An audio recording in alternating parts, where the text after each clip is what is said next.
Assalamualaikum warahmatullahi wabarakatuh. Jumpa lagi dengan Kang Bohel Trader. Oke teman-teman, di sini saya akan berbagi sedikit tips dan trik ya teman-teman ya. Jadi di sini saya hanya berbagi ya, bukan mengajari teman-teman. Jadi di sini nggak ada yang saya murid, saya guru gitu, enggak ya teman-teman ya, sama-sama belajar.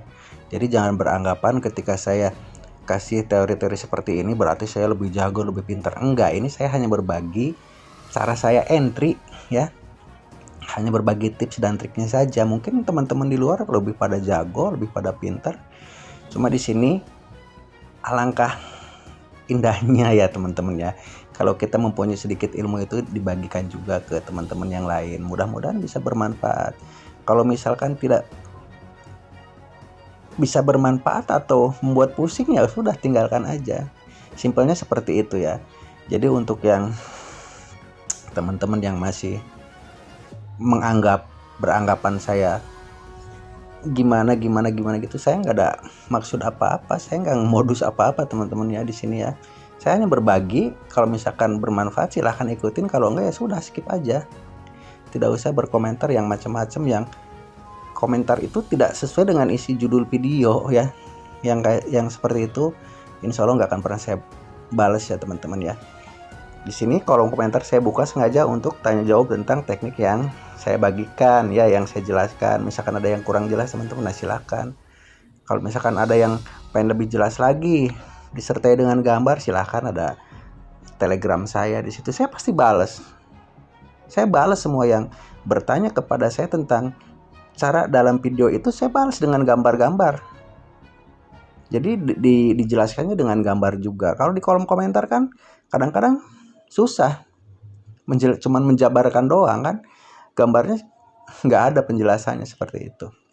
Oke ya, di sini seperti judulnya ya, saya akan berbagi cara bagaimana analisa weekly tapi kita entry-nya di time frame yang lebih kecil teman-teman gitu ya.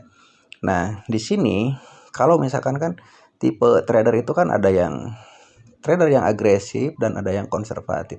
Kalau saya pribadi ya, saya bukan tipe trader yang agresif teman-teman.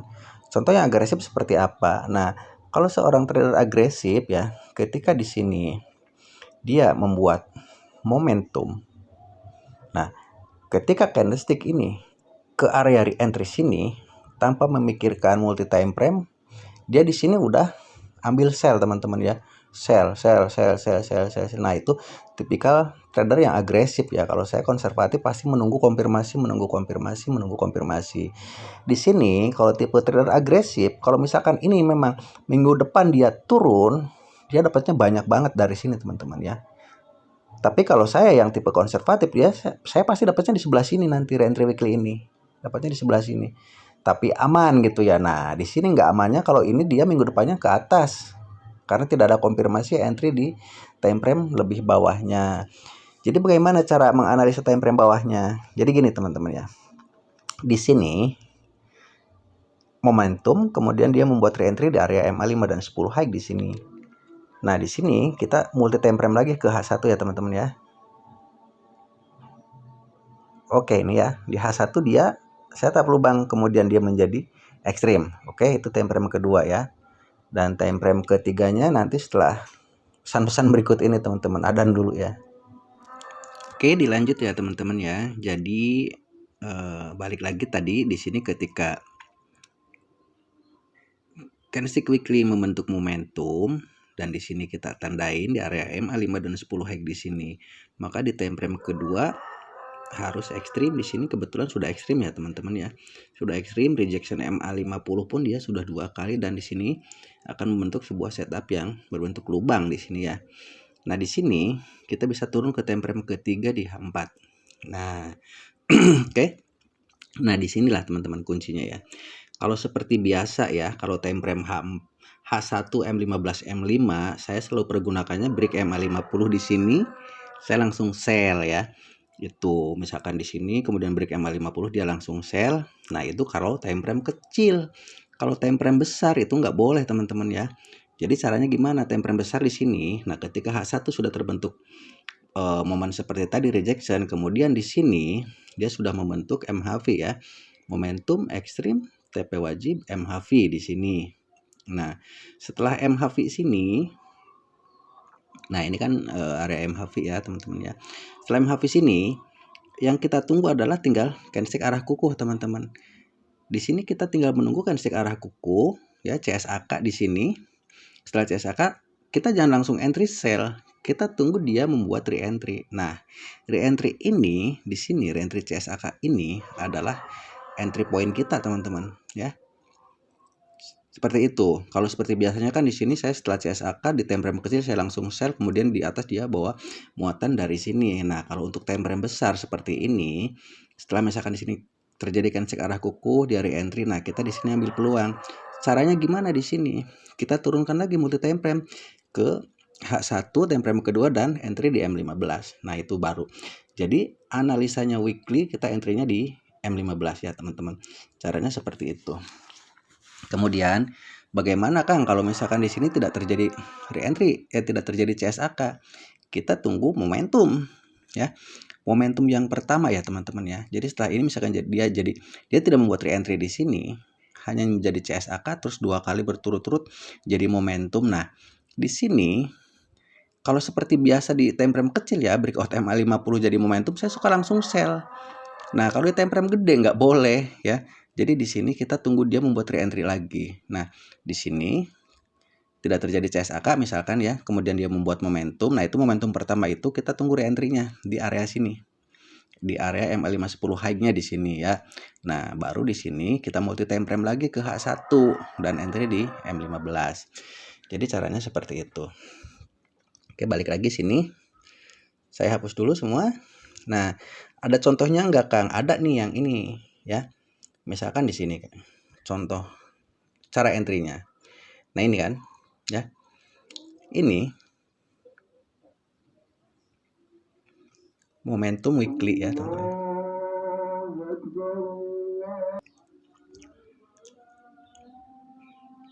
Oke, lanjut ya, teman-teman ya. Maaf tadi ada azan asar juga. Nah, di sini jadi saya contohkan yang momen yang sudah terjadi ya. Kalau di sini kan tadi saya contohkan yang belum nih, yang akan terjadi ya.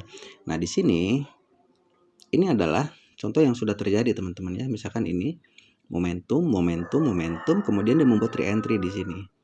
Nah, seperti tadi di awal saya bilang, kalau di sini tipe trader yang agresif, di sini dia sudah entry berlayer-layer ya. Mungkin layernya udah sangat banyak di sini. Nah, tapi kalau saya di sini saya nggak akan entry di pucuk sini teman-teman. Jadi saya akan multi time frame kan di sini. Caranya saya turun dulu ke daily ya. Nah, daily-nya di sini ada apa dulu? Oke. Nah, di sini daily-nya udah bisa teman-teman lihat ya. Ada rejection di MA50 di sini. Ya. Nah, setelah terjadi rejection di MA50, pada saat posisi candlestick seperti ini ya, nih. Candlestick di pojok seperti ini, misalkan ke sebelah kanan ini belum ada nih. Di sini kita turun ke H4. Nah, apa yang kita tunggu di H4? Di H4 yang kita tunggu adalah candlestick arah kuku H4 ya teman-teman ya. Adakah di sini CSAK H4-nya? Ada teman-teman ini ya. Candlestick arah kuku H4 ini. CSAK H4 ini dia membuat re-entry. Nah, di sini adalah titik entry kita teman-teman. Itu yang paling aman ya. Oke, di sini. Nah, caranya di sini kan bisa multi time frame lagi. Nah, CSAK H4 ini dia membuat re-entry di MA510 high di sini teman-teman. Nah, di sini kita bisa turun lagi ke H1 dan entry di M15 ya. Lalu di sini misalkan di sini kita udah dapat entry nih di sini di M15 ya. Kemudian dia turun lagi ke sini membuat momentum.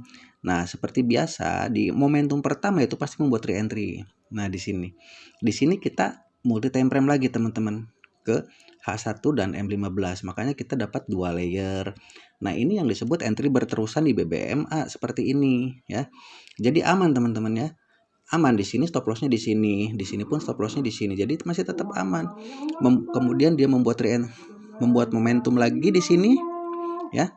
Membuat momentum lagi, re-entry lagi berterusan di sini. Caranya gimana? Multi time frame lagi teman-teman di sini. Ya. Di sini multi time frame lagi ke H1 dan M15. Jadi di sini kita dapat banyak entry ya. Entry pertama di CSAK re-entry, momentum pertama re-entry, kemudian membuat momentum lagi, re-entry lagi. Nah, ini adalah momen dari re-entry weekly, teman-teman ya. Re-entry dari sini. Nah, ini. Jadi caranya seperti itu kalau mau entry di re-entry weekly. Bukan kita entry di sini, teman-teman ya. Kalau entry di sini sangat beresiko. Contoh gimana? Misalkan ini. Dia membuat CSA sell, kita sell di sini sebanyak-banyaknya, jebret, ternyata naik. Nah, itu yang dikhawatirkan. Jadi lebih amannya seperti tadi barusan saya jelaskan. Seperti itu ya. Bukan saya mengguru ya, teman-teman ya di sini. Saya hanya berbagi sedikit tips dan trik aja yang saya tahu. Siapa tahu bermanfaat gitu. Kalau enggak ya udah enggak apa-apa ya. Di skip aja. Oke, saya cari contoh di pair lain apa nih? USD Japan Yen ya. Oke, di sini juga ada nih teman-teman ya.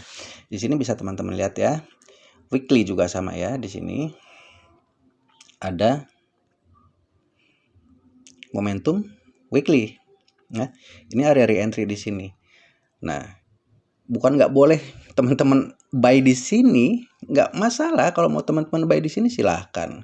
Tidak ada yang menyalahkan ya. Nah, cuma di sini lebih amannya lagi tunggu membentuk setup lagi di daily dan H4. Nanti ditakutkannya seperti ini, CSA teman-teman buy di sini, banyak-banyak buy layer, kemudian dia turun sampai ke sini. Ini weekly loh, segini bisa mungkin 500 pip lebih kalau USD Japan Yen. Biarlah. Nah, jadi di sini caranya gimana? Di sini setelah momentum gini, kita multi time frame dulu ke daily ya. Daily-nya oke di sini seperti teman-teman lihat di sini daily ekstrim membuat setup lubang ya. Nah, setelah membuat setup lubang gini, kita bisa turun ke H4 teman-teman ya. Di sini entry point kita di H4 ya. Nah, di sini ini candlestick arah kuku tidak membuat re-entry ya teman-teman ya. Di sini kita tunggu di re-entry momentum. Dia membuat momentum. Di sini teman-teman bisa multi time frame. Di re-entry sini 1, kemudian dia membuat momentum lagi di sini, membuat re-entry lagi 2. Jadi cara entry berterusannya seperti itu teman-teman. Nah, di sini ya. Kemudian ini dia membuat momentum re-entry. Nah, ini kalau di time frame H1 ini sangat jelas re-entry-nya teman-teman ya. Nah, kemudian di sini membuat momentum dan dia membuat re-entry lagi di sini. Ini yang disebut re-entry berterusan dalam BBM. Nah, ini akan terus teman-teman kayak begini ya. Naik lagi, momentum lagi di sini, membuat re-entry lagi di sini. Tapi di re-entry sininya kita multi time frame lagi teman-teman ya. Ini H4 momentum, H1-nya harus ekstrim, M15-nya break MA50 buy ya. Terus di sini masih adakah? Masih. Nah, ini yang disebut entry-entry yang berterusan BBMA tuh amannya kayak begini. Ya. Jadi dapat entry-nya banyak banget teman-teman di sini ya. Tuh. Ini awal mulanya dari re-entry weekly. Jadi bukan kita re-entry weekly buy di sini ya. Jadi kita tetap tunggu konfirmasi daily dan H4. Jadi caranya seperti itu untuk lebih aman. Makanya di sini suka disebut BBMA itu dibutuhkan kesabaran menunggu. Ya ini seperti ini. Jadi di mana kita menemukan re-entry candlestick arah kuku H4 atau re-entry momentum H4, poin yang harus diambil adalah pastikan itu adalah re-entry weekly teman-teman. Itu yang aman. Itu yang nggak akan gagal. Jarang gagalnya teman-teman ya. Kadang-kadang kan ada re-entry H4 tapi kok gagal. Itu karena tidak terjadi setup di weekly-nya. Tapi kalau di weekly terjadi setup, itu dia akan weekly-nya akan melanjutkan re-entry. Itu pasti H4-nya ada re-entry. Silakan backtest sendiri kalau nggak percaya ya. Jadi setiap ada re-entry weekly itu H4-nya membuat full setup. Momentum ekstrim terpuji BMHV.